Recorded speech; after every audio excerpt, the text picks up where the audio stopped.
My name is Matthew Conover, and I'm a nurse at UVA Hospital in our pediatric ICU, and it's my honor and privilege tonight to be telling you a little bit about Virginia labor history, specifically here in Charlottesville at the hospital where I work.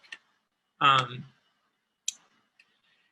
I wanted to open this history presentation with a poem that I pulled from the June 28, 1948 edition of the Beam. Now, the Beam was the weekly paper of Local 550 of United Public Workers, CIO, which was a previously existing union at UVA Hospital, comprised entirely of Black workers. Now, this poem, I chose it because it just captures a lot of what I love about unionism and why I love studying about the history of Local 550. It's just called Striving to Further a Cause. Not for the sake of gold, not for the sake of fame, not for the prize would I hold any ambition or aim. I would be brave and true, just for the good that I can do. Give me the thrill of the task, the joy of the battle and strife, of being of use, and I'll ask no greater reward from this life. Better than fame or applause is striving to further a cause. And in the wake of that poem, I just want to briefly talk about how I got involved in doing this research and why you're getting a history presentation from a nurse tonight. So when I first joined this union, UCW-VA, in August of last year, I had questions. What can a union of public sector workers do here in Virginia? We're one of 27 right-to-work states, and worse, we're one of only 3 states which totally prohibit collective bargaining by state employees. Why is that? I asked everybody in our union that I could, but we didn't know. So I Googled it and no answers came readily. So this January, during the worst part of the pandemic so far, I was asked to write a policy paper for a class in nursing school. I chose to research this collective bargaining law as a nursing issue because I saw every time I went into the hospital for a shift, how bad things can be when frontline staff are not listened to. Nursing staff get overworked, things get missed, and our patients and therefore our community suffer needlessly. It's an unacceptable state of affairs which must change. And history shows that it can change through collective action. Early in my research, I had the good fortune to discover a new brief history of an old union at UVA. Special thanks to Dan Cavanaugh at the UVA Library for doing that important research. After reading that article, I did some archival research of my own and was able to confirm that this policy, which still constrains the rights of state employees in Virginia, was a reaction to this UVA hospital union in the 1940s. So let's talk about Local 550. Next slide, please. So Local 550 of UPW-CIO was a union of Black workers in the 1940s at UVA Hospital. And it's worth mentioning that in the 1940s, UVA was still a very segregated place, both amongst patients and staff. Black patients got the worst parts of the hospital. One of them is pictured here. It's kind of like a basement ward. I've been down there for training before. They still use it at UVA, and it just does not feel like a place set up for healing. And also, the lowest paying jobs were entirely reserved for Black people. But during the 1940s, these workers began to push back. In the Beam, they talked about their time of origin this way. They say, "It was born here at the University of Virginia during the chaotic days of World War II, at a time when many service employees, because of having to work excessively long hours at pitifully small salaries, were quitting in alarming numbers. It was then that those who had decided to stay and keep the ball rolling decided to organize, and through affiliation with the CIO, seek better wages and working conditions." When I read that the first time, I was like, dang, that really could be talking about our current times if you just substitute the pandemic for World War II. Next slide, please.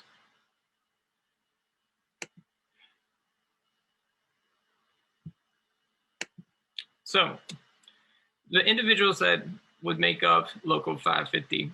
They began organizing in 1943, and their first formal collective action came in January of 1943, when 28 ward maids staged a walkout after their petition for a higher wage got ignored. They asked for a very modest raise from $7 a week to $9.30 a week, and $9.30 a week being what they considered to be a living wage in Charlottesville at the time.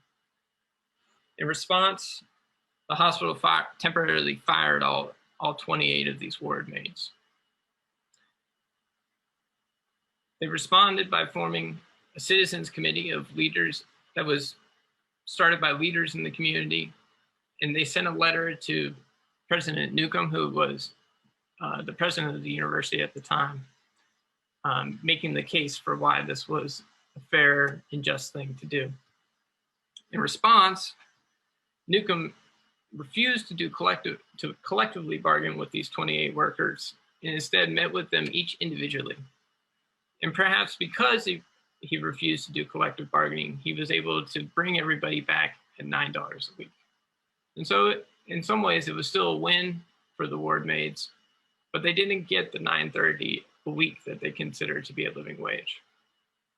And I think that's an important lesson about perhaps the strength of collective bargaining, but their context was unique. And then in 1944, in March, we saw the orderlies threaten the walkout. And given the actual walkout that happened the previous year, that was enough to get their demands met. Before this threatened walkout, their work weeks had been 5 12-hour shifts. And they were able to get their work week shortened to 5 8-hour shifts. Solid improvement. And then in the spring of 45, these workers decided to formally join UPW-CIO. And though they had already had wins just through sheer worker power, the workers that made up Local 550 wanted to consolidate and expand their power and build something that would last. So they voted to join UPW-CIO. Next slide, please. By January of 1946, Local 550 had achieved outstanding union density amongst Black workers at UVA Hospital, 90%, just an incredible achievement. And with this strong membership, they went to the hospital to seek official recognition so they could begin the process of collective bargaining. And here, I just have a picture of Robert Lewis White, who started out as a janitor at the hospital and eventually would go on to be manager of the orderlies at the hospital. He started a paper in town called the Charlottesville Admiral Tribune, and he was a big leader in the community and a very important leader in the early days of Local 550. This is him pictured in the 1980s, a little later in his life, but it's worth recognizing him. Next slide, please.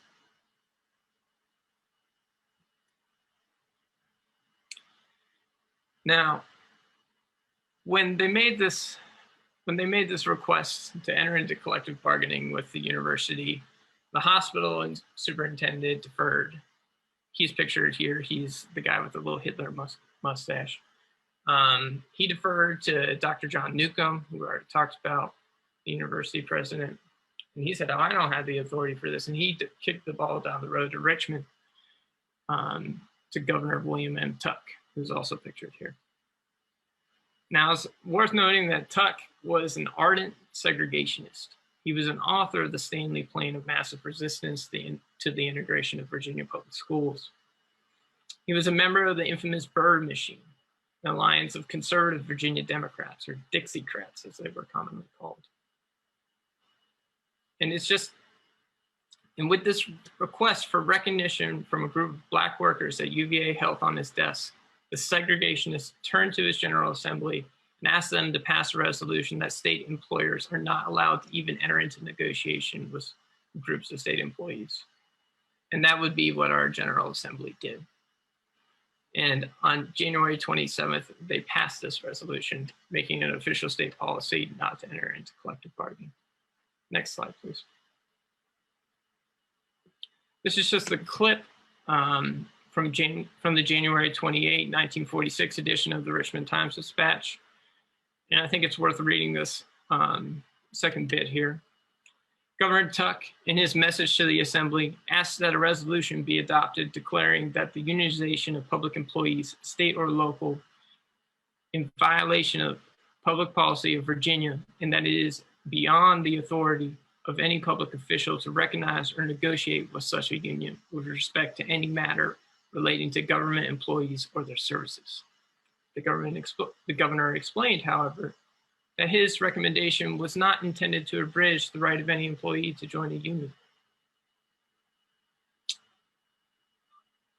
This still makes me a little angry when I read it, because the second part of it is just, it's so patronizing. It's like, sure, you can go ahead and join a union, but we're going to strip that union of its one of its traditional levers of power.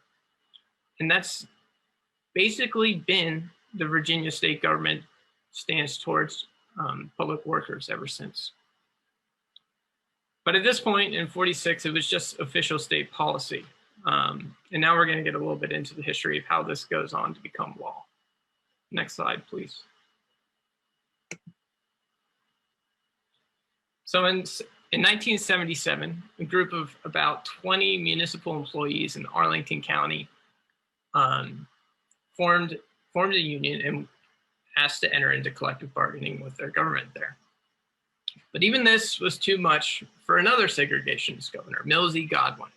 He was another defender of massive resistance, another member of the Bird Machine Group, and he actually went and became a Republican for his second term because the Democrats at that point weren't conservative enough for him anymore. So when they went for this recognition, he directed his attorney general to sue Arlington County to block this from happening. And with the conservative-controlled Supreme Court of Virginia at the time, they were successful in that lawsuit. And so that gave this state policy judicial precedent, giving it almost the force of law at that point. Next slide, please. But sadly, it would become law. It would go all the way to becoming law, and it would happen under Democratic control in 1993. The bill didn't seem like a major happening that year. When I tried to research the passing of this law in 93 in the Times-Dispatch, for instance, it was hard to find more than a passing mention of the bill. I think I found 3 or 4 articles that mentioned it for the whole year. And sadly, it passed really easily. It passed the General Assembly 78-21, which was Democrat-controlled, or it passed the House of Delegates 78-21, and then passed the Senate 36-3. And then it was signed into law by our first Black governor. And as I was researching this, I couldn't even find that much academic writing about this passage of the law. But one of the few articles that I did find, a legal analyst hypothesized that it passed so easily because public policy in Virginia with respect to public employee bargaining had already been clear since at least 1977. And as state employees, we're still subject to this ban on collective bargaining. Next slide, please. But I didn't want to end on that sad note, and I wanted to take us back to the Beam, the newsletter of Local 550. And I'm just going to read this brief op-ed that they wrote.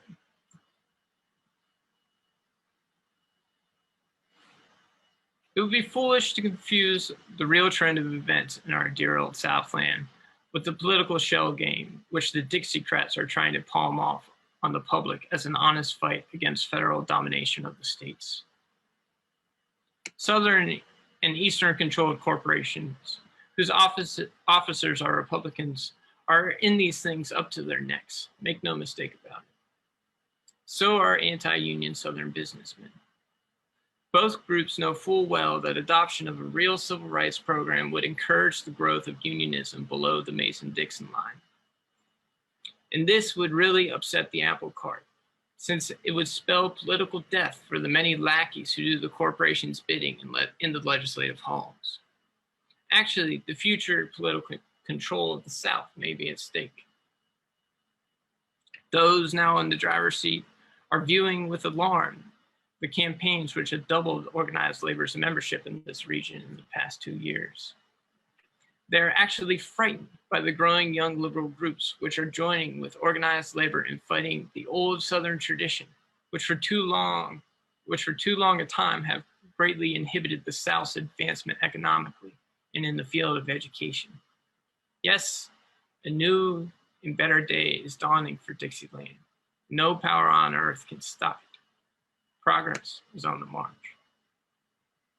Sadly, though they had some huge wins, the brave people of Local 550 would not get to see the death of old Southern anti-unionism. But we're taking up their fight, and we're going to win. So with that, I'd like to introduce Richard Hatch of Communication Workers of America. He is the CWA District 213 staff representative, and he is actively involved in the legislative political efforts to pass public sector collective bargaining. And he is here to tell us a bit about where we are now and where we want to organize to be. All right. So first of all, thank you, Matthew. That was fantastic. I've been in the union movement.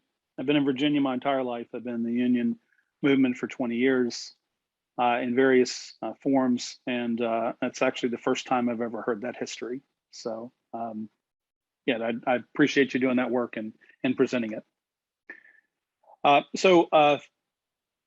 Thank you for having me. Yes, my name is Richard Hatch. I am a CWA staff representative based in Richmond, and I have the responsibilities of Virginia for a number of the locals that are in Virginia, as well as trying to move our legislative and our political agenda forward.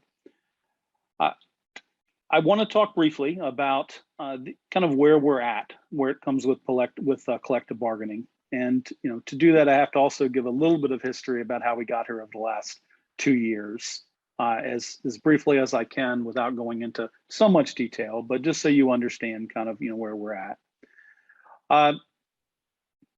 So in 2020, right, this was one of the first opportunities with Democrats taking all three, with the two chambers and the administration, that we saw an opportunity to move some sort of pro-labor agenda forward that has really been blocked for many years.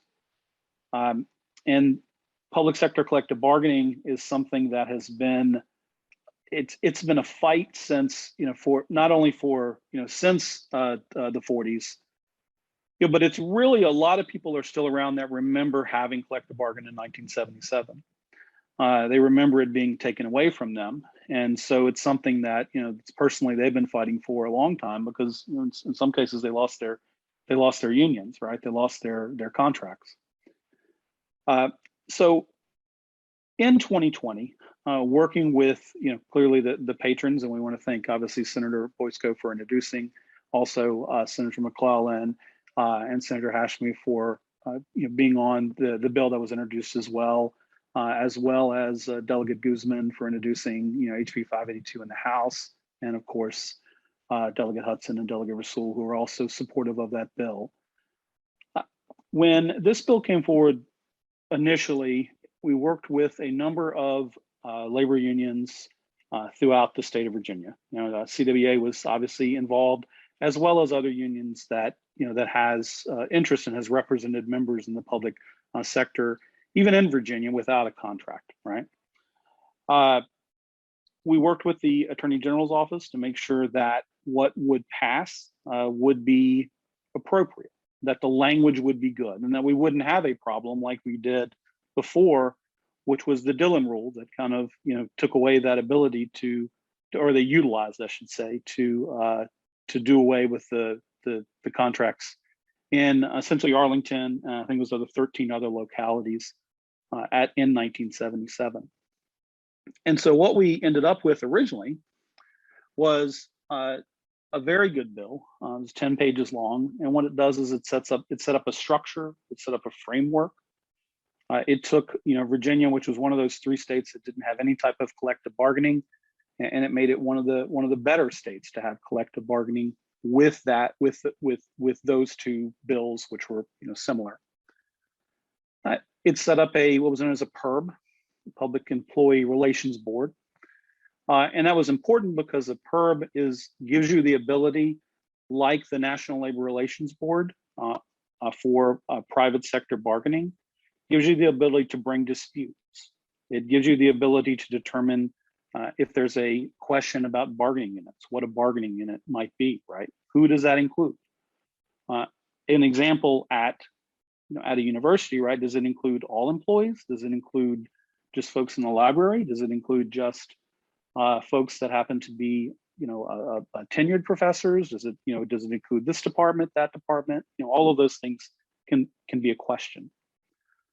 And what it also did is it made sure that there was a way in which to address problems, move something forward. Because when we look at problems involved with collective bargaining, throughout the country, both public and private sector, what we often see is we see hurdles that the opposition, who don't want you to have the ability to collectively bargain, they are able to kind of use those hurdles as leverage. One of the bigger things is, what is an appropriate unit? Employees might say it's this unit because that's who's kind of formed together, and it might be somebody. It might be the administration, the university, or whoever it might be, might try to add other people into that unit. That makes no sense whatsoever. What also happens is that there's hurdles put in place to actually get to a collective bargaining agreement, and so you have to have some sort of mechanism in place that's going to bring both sides to the table and make sure that they're bargaining in good faith, that they're actually intend to sit down at the table and get to some sort of contract. This can be done through mediation. It can be done through binding arbitration. But you need something in place to say that's what's going to happen, right? Or they can just keep kicking the can down the road, which often happens in private sector bargaining, where a group of employees will form a union. They get certified that they are a union, and then 2 to 3 years later, they're still waiting for a contract. And I'll give you an example of that at CWA in Virginia. The folks at the Daily Press and the Virginia Pilot are part of CWA's Media Guild. They formed a union over 2 years ago, and they've been trying to get a contract since then. And so it's important that we have proper language and structure in place. Now, we ended up coming very close with that. We had 16 senators that signed on to that. The majority of delegates signed on to those bills. It actually passed the House of Delegates. But then there was a roadblock with some senators, some Democratic senators in the Senate that had a competing bill and were not willing to go as far as these bills went. And so what we ended up, and I don't want to be negative when I say we ended up, because it is a great start. Having nothing and then having what we have now is a great start. But it clearly doesn't go far enough, because it doesn't include any of you. And it doesn't include any other state workers. But what it does is essentially allows worker, or allows localities to go in and to authorize workers to form a union within that county or city. That includes the only 2 groups that have done that is actually Arlington and Alexandria at this point. Arlington just did it in July. And there are other groups that are other localities that are trying to make that happen. That includes Richmond, includes Charlottesville, includes Prince William, Fairfax, Loudoun, and a couple of others that are looking at ordinances right now. So that's kind of where we stand at this point with the two bills. The one got passed. It's a good start. It doesn't go far enough. It just allows a locality to opt in. It doesn't mandate that if the employees agree and form together with a majority of them to form a union, it doesn't say that they have to recognize that. It just gives us the option.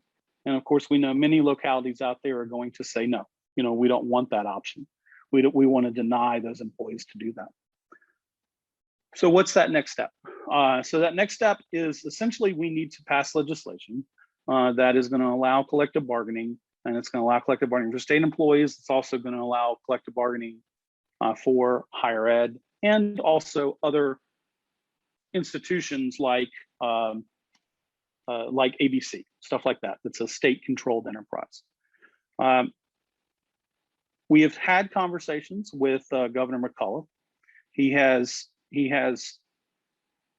told us essentially that he will work to push collective bargaining bills similar to the bills that that 10-page bill that we were hoping to get passed in 2020. We think that's going to be introduced. We know that we at least had confirmation from Delegate Guzman that she's going to introduce some sort of legislation. We hope that's introduced in the Senate as well.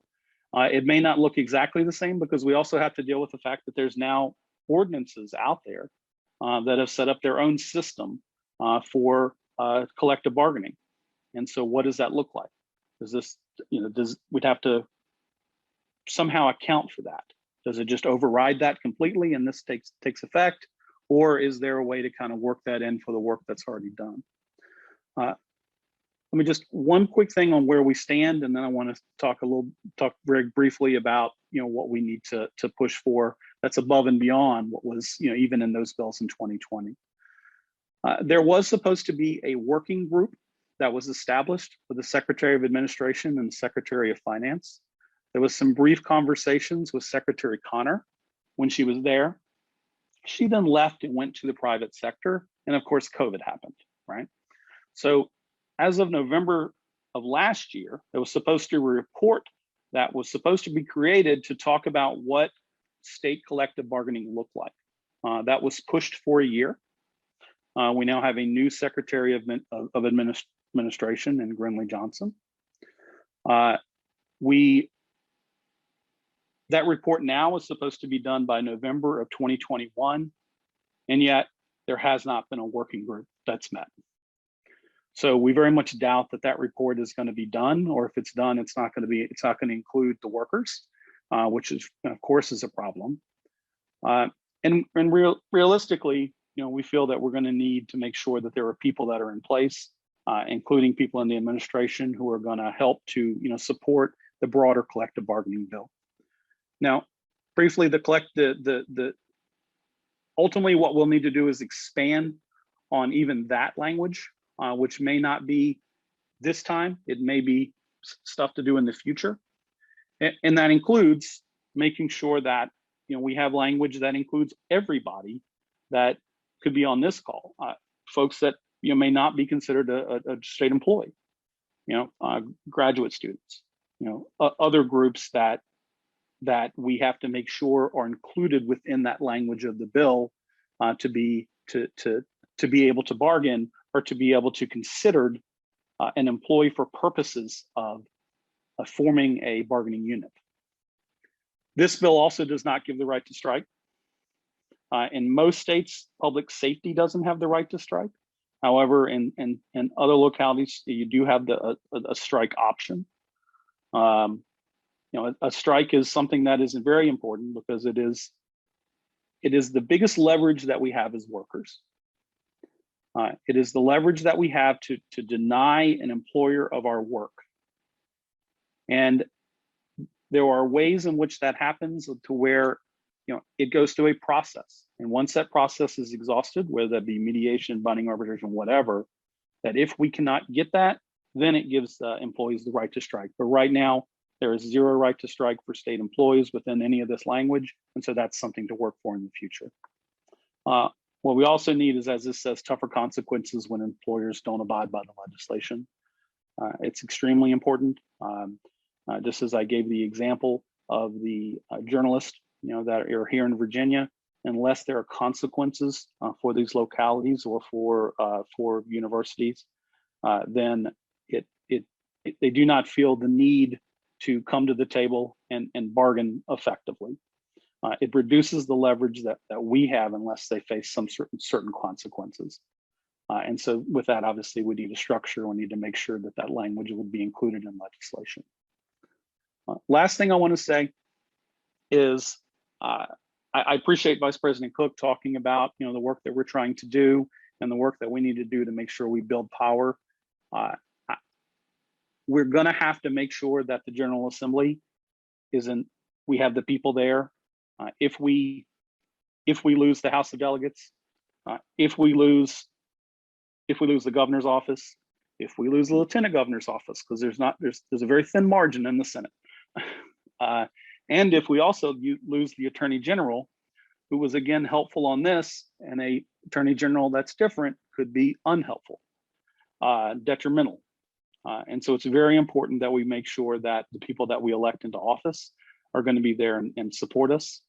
There's an election right now for the 3 statewide offices and the entire House of Delegates, and so we need to make sure that they're in there first, as well as just as Senator McClellan said, make sure that we're communicating with our elected officials and letting them know what we want, because I'm at the General Assembly. I'm telling you, it's the squeaky wheel gets the grease.